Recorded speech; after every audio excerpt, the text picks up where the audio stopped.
Maintenant, vous vous rappelez peut-être de cette histoire d'horreur. C'était dans le quartier Limoilou à l'automne 2023. Daphné Jolivet, jeune femme de 19 ans, avait été assassinée dans la résidence de ses parents par un adolescent. Après avoir plaidé coupable, le jeune meurtrier était de retour devant le tribunal aujourd'hui pour les représentations sur la peine où l'on a pu entendre, José, le témoignage des parents de la victime.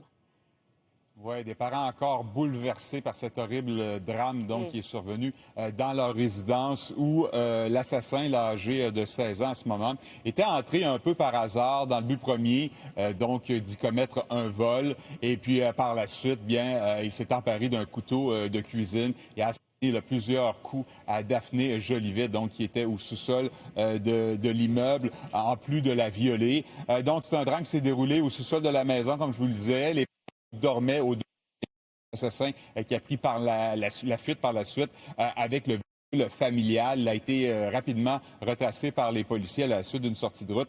Les parents, qui n'ont appris le drame qu'après, un peu plus tard dans la nuit, lorsque les policiers sont venus les rencontrer. Donc, la mère de Daphné Jolivet, qui a lu une lettre au tribunal ce matin où elle et son conjoint ont vraiment fait état de ce qui les bouleverse depuis, évidemment, ce drame. Là, entre autres, mentionné avoir pleuré à tous les jours la première année de leur fille, en ajoutant que notre deuil est traumatique. Nous sommes à fleur de peau. Nos émotions de tristesse, de dégoût, de colère, de frustration, d'irritabilité, d'anxiété sont notre lot quotidien. Notre sentiment d'injustice nous gruge de l'intérieur. Notre colère face aux criminels est indescriptible. L'accusé, lui, a ce témoignage, la tête basse, je vous dirais, dans le box des accusés. Il faut mentionner également que lors de ce drame, il y a un autre adolescent qui a été agressé par le même individu, un adolescent qui était au sous-sol avec Daphné Jolivet. Il a tenté justement de désarmer l'adolescent en question, mais finalement, il a reçu plusieurs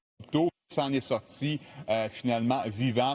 Il devrait témoigner au cours des prochaines minutes. Donc, on ira évidemment entendre ce témoignage. Je vous rappelle que la poursuite dans ce dossier demande une peine pour adulte pour l'accusé, qui avait 16 ans, comme je vous le disais à l'époque. La défense s'y oppose. Donc, c'est un débat qui aura lieu justement dans un débat qui sera fait plus tard dans la journée. Terrible, terrible histoire. Merci beaucoup, José.